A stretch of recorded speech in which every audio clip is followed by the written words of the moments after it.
recording because Okay. here we go. Everybody, welcome to STEM Talk, Season 3, Episode 2. I have the Honorable Fiona Alexander, my guest for tonight. We're going to dive into her history, what she did, and what she does right now, and how she views the world. Miss Fiona, would you like to give us an overview of who you are and what's your history like, and everything's from the beginning, as much as you can tell us, that is. As much as I can. So thank you for the invitation. I'm always happy to continue to talk to former and current AU students, since I went to American University as well, and talk a little about what my trajectory was, and maybe there's something in that someone can learn about what they do or don't want to do. So feel free to interrupt as we go through. But so I moved up to Washington, D.C. Straight out of undergrad. I didn't know what I wanted to do with my life. I don't know. I meet all these students now that know exactly what they want to do, and I'm always super impressed. But I've never 100% known what I wanted to do. But I did know I wanted to do sort of international affairs type of stuff. And I grew up in the UK. My mother's was British, my father's American, so I grew up going back and forth. And I was like, well, maybe I'll go up to DC for a few years, and then I'll go back to Europe for a bit, and then go from there. So I found myself at American University. They have a great program there at the School of International Service. And one of the reasons I picked American versus some of the other really great programs around the country and here in DC was there was some flexibility in terms of what's called a related field.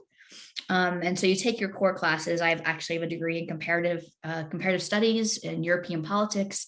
I focused actually on Central and Eastern Europe at the time. But you did kind of almost like a minor at the graduate level. And I actually picked computer science, which was unusual in the 1997, 98 timeframe. But I didn't start AU with that in mind. It just kind of, flowed as I started AU. So I was like on campus, going to grad school, like most people going to university, needing to make some extra money, I would imagine. And I got this job on campus working at the computer help desk. They were just wiring the university and putting internet in the dorms and things like that in the 97, 98 cycle, or 96 when I was there. And they had a computer help desk. It was in the Mary Graydon Center, which is the sort of activity at the university in terms of cafeteria and that stuff. And the guys that ran this computer help center or help desk, they wouldn't hire computer engineers because they couldn't talk to people. They would hire people like me, and I'd had all these customer service jobs in undergrad. And so they would hire you with like little to no tech experience, and students would come in with the same 4 or 5 problems for the most part, and they would teach you how to solve those 4 or 5 problems. And then anything beyond that, you would escalate to them. And that was kind of my first real, delving into sort of technology issues and getting me interested in it. So it was just kind of a random job I got on campus to make some money, and it kind of set this weird trajectory for my entire life, fortuitously, I guess. And then I worked also at the Hearst lab at AU teaching statistics, which also I still don't know the building for Hearst. The Hearst building, yeah. Yeah, it's funny. And I taught stats. Also, I got that fellowship as a part of working at the help desk because I had that experience. So, I was really focused on, European Union politics and NATO expansion and things like that in terms of that region. But because I had these jobs where I was working with students on technology issues, I kind of got more and more invested and engaged in understanding, technology and the internet and what was happening. And so when it was time to do my internship while I was at AU, I literally did, it wouldn't have been Google at the time. Maybe it was Alta Vista. No, Google was way after. Yeah. So whatever the search engine was, I literally typed in international telecommunications to see what popped up. And this office in the Department of Commerce called the National Telecommunications and Information Administration popped up. NTIA. NTIA, yeah. And, I looked on the webpage. They were doing some interesting work in the space. There was nothing on the webpage about internships. So I emailed the webmaster, which we did at the time, and asked, and they put me in touch with the HR people. I sent in my resume, and they were like, oh, this would be great. You should come for an internship. And so I show up the first day of my internship to the International Policy Office. And the guy running it's like, who are you? What are you doing here? Because they hadn't, worked it all out. Anyway, that began beginning of my career at NTIA. The Was the website a .gov website? web.gov website. Okay, Absolutely. okay. The guy that was the webmaster is still at NTIA actually. So I've there's the woman that the HR person, she did retire, but I worked there. I interned there for a year while I was at AU. And then I graduated and I went to a little bit of consulting at Booz Allen. And then I realized that I really wanted to do this international telecom type of stuff. And I'd kept in touch with the people that I interned for, and I went back to work there. So, and then I find myself at NTA for almost 19 years. Wow, I that's a career right there. Yeah, I ended up going in and working with the people that I used to intern for. I ended up, doing really well and having great support and great managers, and ended up being the boss of the people I used to intern for. And so that was always an interesting transition for me being younger. But yeah, it was an amazing time. But it all goes back to this random, I needed to find a job to make some money when I started grad school. And I found this computer job, and that's what sort of put me on this trajectory. So when I look back now, like my career choices make complete sense, but it was totally random how all these things came together and how I went to NTIA. That's pretty cool. Steve Jobs has a saying, you can only connect the dots looking backward, right? Right. And So, I still never know what I want to do 100% going forward. But NTIA, is a part of the Department of Commerce. It's a specialized agency that, you know, right now it's giving out, I think, $48 billion in broadband money. It's a lot of special projects the from Congress. Biden's 100 Yeah, billion dollar thing, yeah, initiative. they're focused on that. But the agency is the principal advisor to the president on communications policy. It's the radio frequency spectrum manager for the federal agencies, and then does these grants programs and Can things. you give a breakdown of the entire thing? Because a lot of people don't understand what is agency, department, what is the difference between them, and how do they report to the White House? Okay, so Okay, on the top is White House president, and then can you go sure. down? Uh-huh. Yeah, yeah. So obviously, the president would be the head of the executive branch, and the president has a cabinet, and the Mm. cabinet agencies, commerce, defense, treasury, all the, there's, I don't remember how many cabinet agencies are Yeah, there. there's a lot. But there's, Yeah. there's probably about, well, I mean, I completely guess maybe about 20, but I'm not sure, Department of Justice, kind of thing. And then within each department or agency, there are bureaus, right? And so NTI would be considered a bureau of the Commerce Department. Commerce Department. Yeah, so the Commerce Department, last time I remember looking, was over 40,000 employees. The Commerce Department includes a wide range of bureaus. So you have NTIA, which is specialized on, communications policy. You have NOAA, who does all the weather data and all that Weather, stuff, part of the Commerce ocean. Department. Yeah, you have the Patent and Trademark Office as part of the Commerce Department. The Mhm. Census Bureau is part of the Commerce Department. Huh. NIST, who does standards, they're part of the Commerce Department. So, and within all of, so each of the, bureau, department has bureaus like that, and commerce is quite a large department. And then the way that it would work is the head of the bureau, in the case of NTIA, it's the administrator of NTIA or assistant secretary of commerce, then reports up through the chain to the secretary of commerce. NTIA is a little bit unique though, because the precursor to NTIA was something called the Office of Telecom Policy that used to be the White House, similar to other offices you might hear about, Office of Science and Technology Policy, OSTP, that's still currently there. But there's an Office of Telecom Policy in the White House. And in the Carter administration, before my time, Mhm. they had, I guess we're looking to sort of downsize the size of the White House and, and push things back out to the departments. And so they took the Office of Telecom Policy and they put it over in the Department of Commerce and merged it with some spectrum functions. But when they did that, and this congressionally, there's a statute that creates NTIA. NTIA by statute, the head of the agency reports directly to the secretary Mhm. and the president.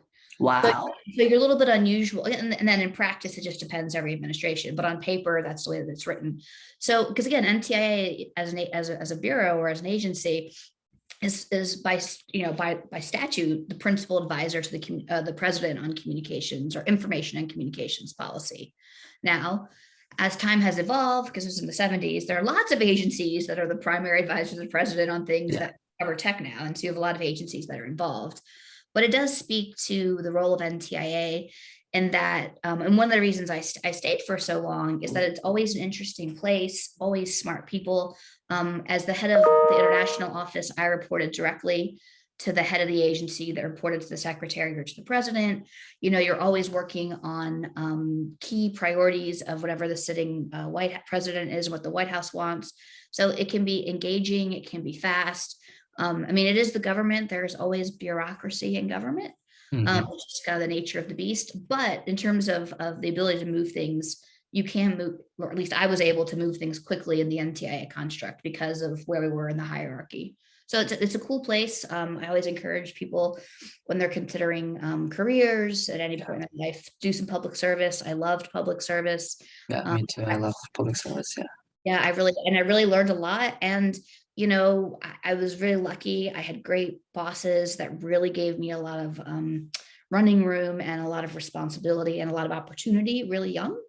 So, I was out, negotiating in the UN system on behalf of the US, on key internet policy issues when I was 27. Right. Yeah. And, Wow. I, and I'd be the key spokesperson. So, the one thing that I always did do in high school and in undergrad was model UN. I don't know if you're familiar with that. Yes. But Yes. I loved my model UN world. It was always fun. It's one of the reasons why I ended up doing international relations, because I couldn't figure out what I wanted to do. Uh-huh. And I ended up like living it, right? I'm in Yeah. Geneva. I'm at the International Telecommunication Union, you Yeah. know, part of the UN. ITU. Hmm. Yep. I'm pressing a button or I'm raising the placard and someone Wow. says the United States. And then you speak for whatever the position of the United States is. So it really was like putting my model UN, best career training, into practice. So NTI was an awesome place to work. They still do really exciting things. Hmm. So it was fun for me. I enjoyed it. And like I said, I would purposefully every 4 or 5 years make myself go through the mental deliberations of, do I want to stay or do I want to go?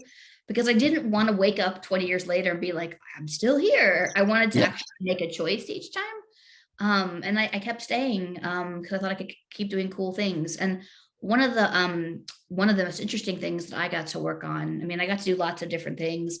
I got to do a lot of the UN stuff. I got to work on this UN World Summit on the Information Society in sort of 2003, 2005, which was the early precursor to a lot of the cyber debates you have now in the UN.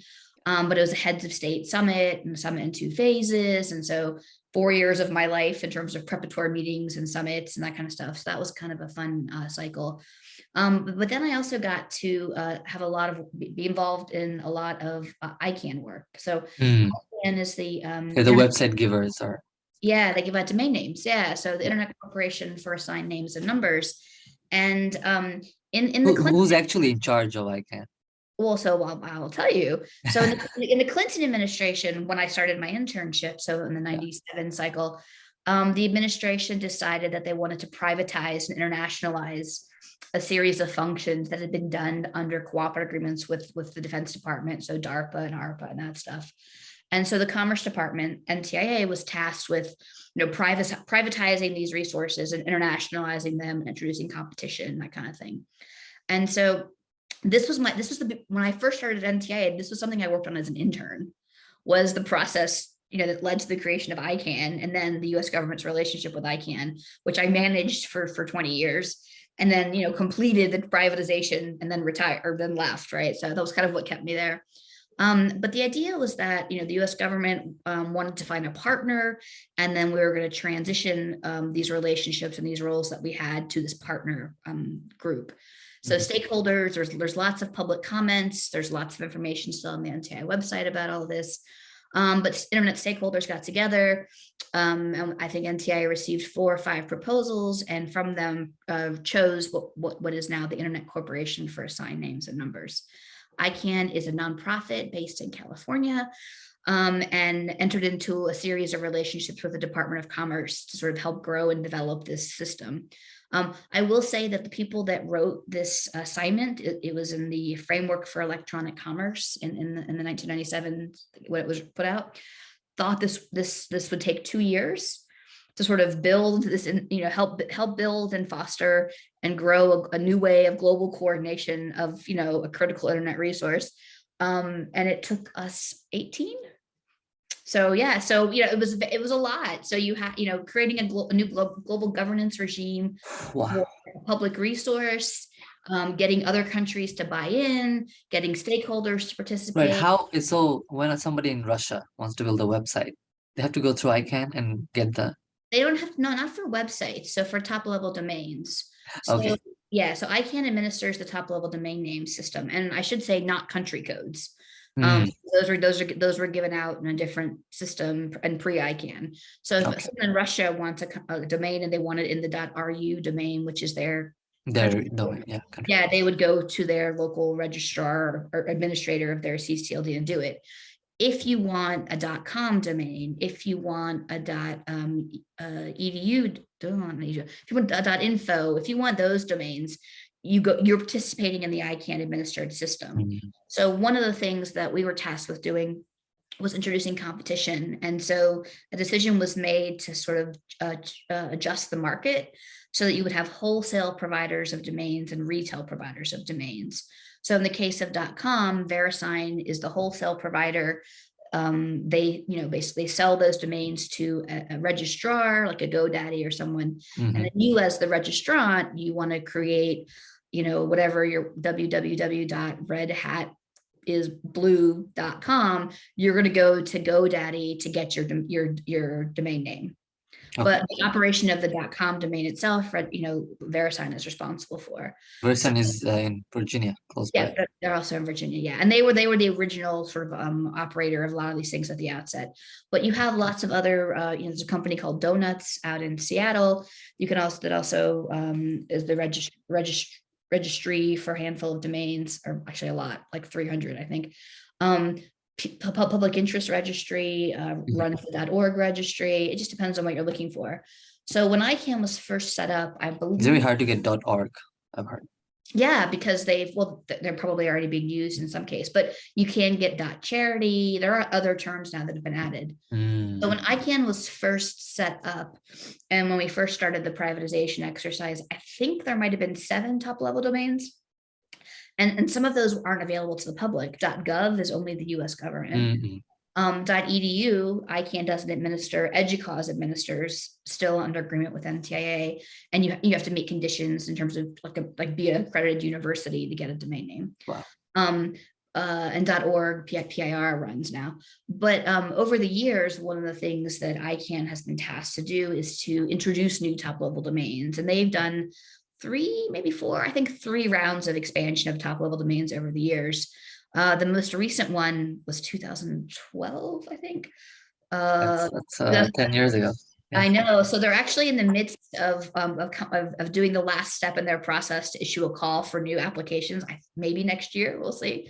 But in 2011, 2012 cycle, I used to remember the numbers off the top of my head. I can't remember now. But the result of that process, I think you added 1,300 new top level domains. So there are a lot of top level domains now for you to choose from to make yourself and have a presence on the internet if you would like.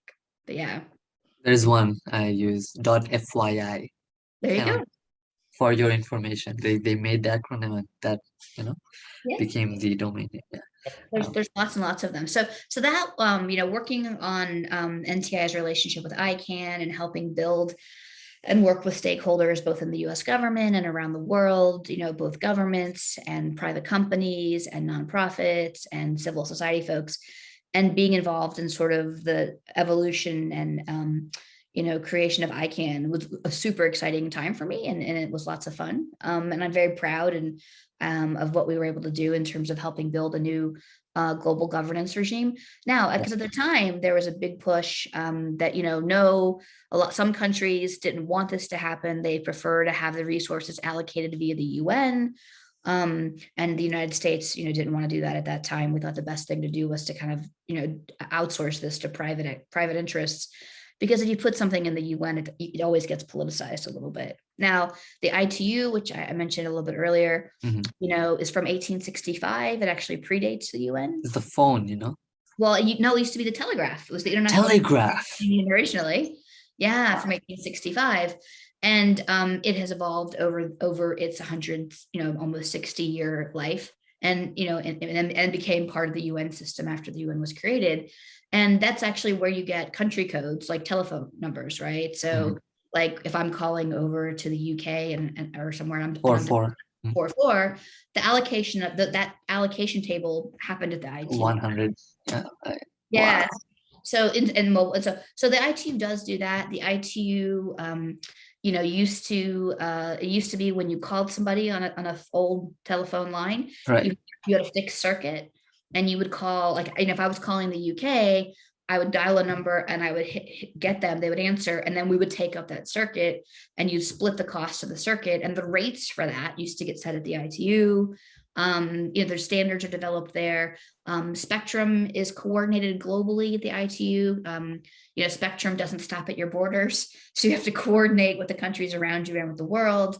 The Spectrum as in the company or spectrum as in the spectrum of spectrum as in radio frequency spectrum. radio? Yeah, Yeah, that's funny. what's everything that makes all your wireless systems work. The ITU is also the place where orbital slots are allocated for satellites, right? Okay, that's pretty cool. Coordinate that. You can't just send satellites into space, into orbit, Wow. without knowing where other satellites are, because they'll crash. So the ITU is still the place where all of that kind of stuff happens.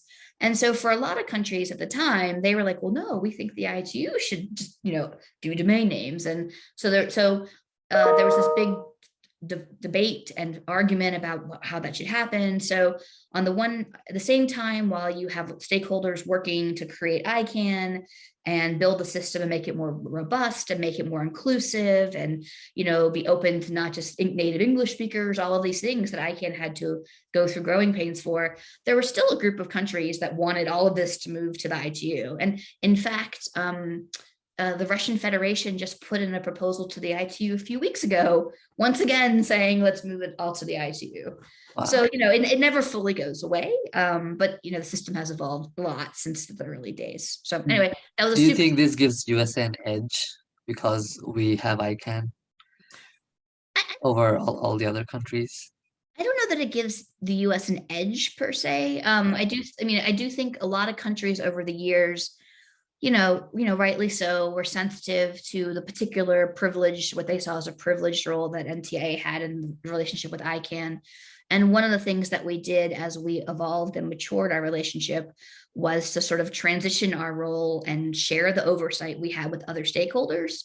Hmm. So the US doesn't have a particular privileged role in the ICANN community anymore. It's one of many stakeholders in ICANN. There's a governmental advisory committee. The US government through NTI is a part of that, just like other governments. And so what you have is and what people wanted was everybody on an equal footing. And that's much more of what you have in the ICANN world. How Um, how much fun was it working with people in the tech industry who are really into the tech industry and you coming from a government side as a tech person? How much was uh how was it exactly? So there's definitely and I would imagine there continues to be, some cultural clashes. You have, the early days of the internet, and I'm talking about the domain name system and the sort of things around it. It's a lot of academics and students from California from the 60s. And that's really why you have these sort of Counterculture?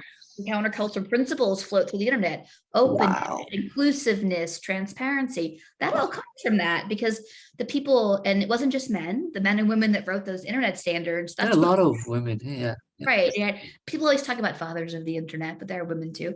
But there are a lot of people, One of them is right in front of yeah, us guys. but in terms of the 60s, a lot of them, students and stuff, this is what they believed in. So the internet is very much, and internet standards very Mm. much have that culture baked into them in terms of openness. So, I think, I don't think that anybody ever really likes, hearing, we're the government, we're here to help you. So you definitely have a little bit of a clash. Prove Um, yourself. yeah, there's a little bit of clash about, what do you mean you have a role in overseeing it? We've just been doing this on our own, when in fact, a lot of this was done through US government funding, that kind of stuff. And then you also have, I mean, I'm, not that old. So Yeah.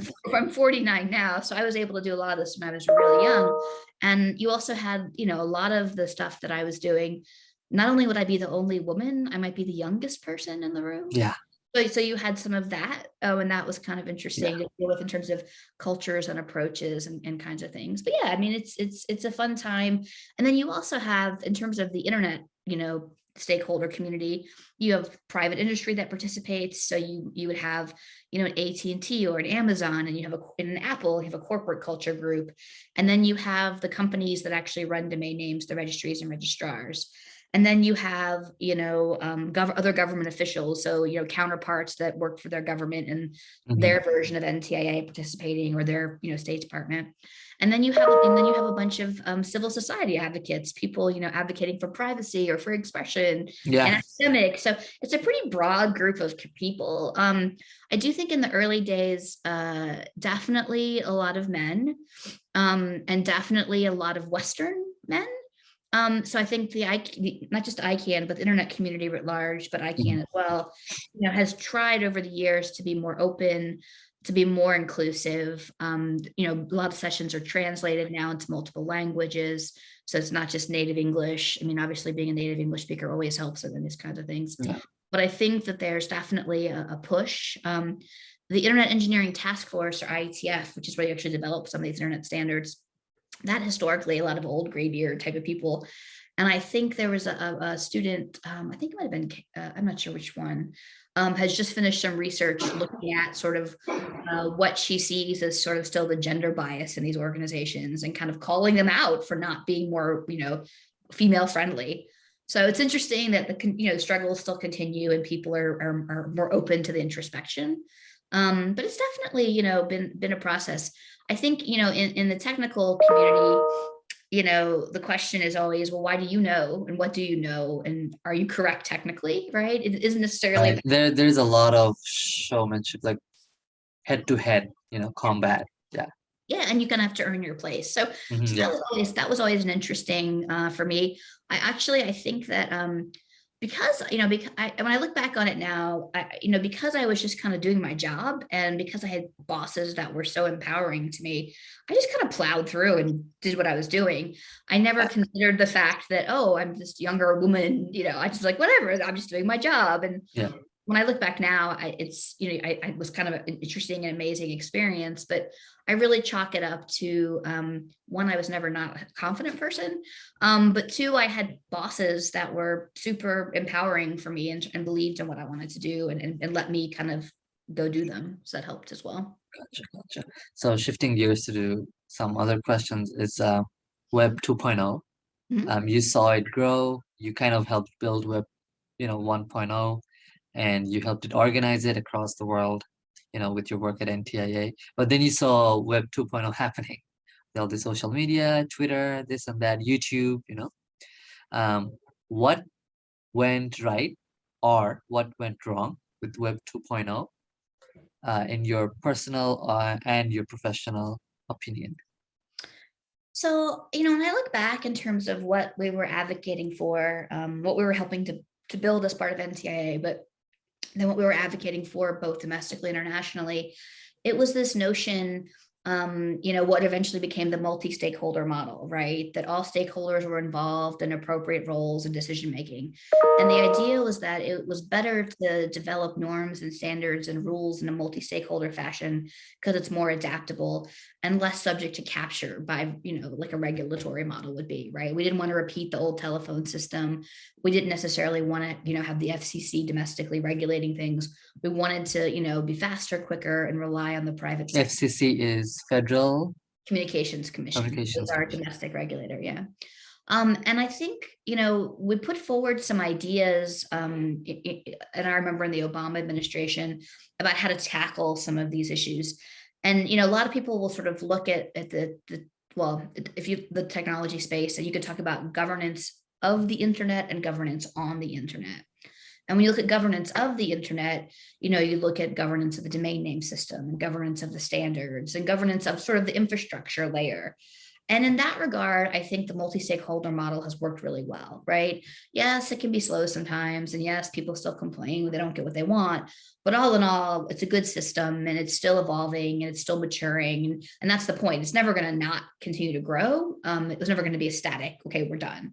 So I think that's good. The challenge has been, how do you deal with governance on the internet? And I think here's where we haven't, both globally as a global community, but also here in the US, decided and figured out and agreed what we want. You know, you have privacy, you have cyber, you have online content moderation, all these different things. And what happens and what becomes more challenging of governance on the internet is that every country has a different set of principles that guide it, and every country has a different origin story, right? So every country has, even if you have shared principles, the hierarchy of the principles could be different depending on the origin and how your country came to be and what has happened. And take a look at privacy and free speech. Yeah. Both in Western Europe and in the United States, privacy and free speech are both very, very important things. In the United States, privacy is sacrosanct, First Amendment, right? First thing that's in there. Privacy is important, it needs to get addressed. We've been fighting for 20 years about a baseline privacy bill. Can't figure out what we want domestically. Congress is still arguing. In the Obama administration, we put forward a privacy blueprint, and we called for a privacy bill of rights, like basically 10 one-line sentences that every citizen in the United States should be expect in terms of commercial online privacy. Mhm. The idea was to get that enshrined in legislation, and then task NTIA. Would it be like GDPR? So this is pre-GDPR, but yes. So the idea was, well, not like GDPR, and I'll tell you, but 10 simple, here's what you should expect as a citizen, and then NTIA was going to convene these multi-stakeholder processes domestically and flesh out standards and norms. And then when things got agreed to, companies would say, okay, I'm going to abide by this process. At which point, when a company says they're going to do something, it's enforceable under the FTC. So this was the framework for privacy that was put forward in 2012. Baseline privacy bill of rights in legislation, a flexible regime of fleshing out those rights and adapting them as things changed, and a backstop enforcement at the Federal Trade Commission. That proposal did not get supported. It didn't get supported by the companies. It didn't get supported by civil society, who thought it wasn't enough. Wow. The companies thought it was too much. So you didn't have, and that was the last time I think the US put forward in our internal processes, the administration at the time, kind of a theory of privacy here in the United States. So 2012, that doesn't go anywhere because everyone tanks it out. And in the absence of that, Europe has gone ahead with GDPR, and we're still trying to figure out what we want to do on privacy. So back to my supremacy of values and norms, in the US, privacy is sacrosanct, right? Number one thing for them. They believe in free expression, but it's not quite as important to them as privacy. So in Europe, you'll see privacy can't be subjugated for anything, but it's easier in Europe to do content moderation because they're more open to limiting what's said online. For example, in Germany, you can't put anything online about Nazis, right? Against the law, right? Whereas here, as distasteful as the Nazi regime was, you can still talk about it, right? And so that's just Western Europe and the US, where both, free speech and privacy are important, but the order of what takes primacy impacts policy. And so that's, I think, on the Web 2.0 stuff, I think what's been a little bit disappointing for me is to see the lack of people trying to use the multi-stakeholder approach to solve problems, and instead just rushing to legislation.